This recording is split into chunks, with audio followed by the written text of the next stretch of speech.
போடி நகர் பகுதிகளில் திமுக வேட்பாளர் ஓ பன்னீர்செல்வம் தீவிர பிரச்சாரம் மேற்கொண்டார். தேனி மாவட்டம் போடி சட்டமன்ற தொகுதி திமுக வேட்பாளர் ஓ பன்னீர்செல்வம் புதூர் விநாயகர் கோவிலில் சுவாமி தரிசனம் செய்தபோது அவருக்கு கோயில் நிர்வாகம் சார்பில் பரிவட்டம் கட்டி மாலை அணிவித்து மரியாதை செலுத்தப்பட்டது. தொடர்ந்து போடி நகர் சுற்றுவட்டார பகுதிகளில் வாக்கு சேகரிப்பில் ஈடுபட்டார். அப்பகுதியில் பல்வேறு நலத்திட்டங்கள் 99% நிறைவேற்றப்பட்டுள்ளதாகவும் அவர் கூறினார். மீண்டும் ஸ்டாலின் தலைமையில் ஆட்சி அமைய உதயசூரியன் சின்னத்தில் வாக்களிக்க வேண்டும் என வேட்பாளர்களிடம் அவர் கேட்டுக்கொண்டார்.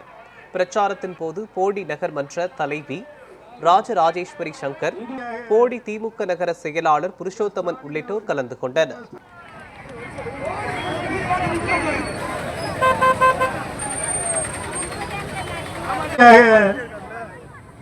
Yes.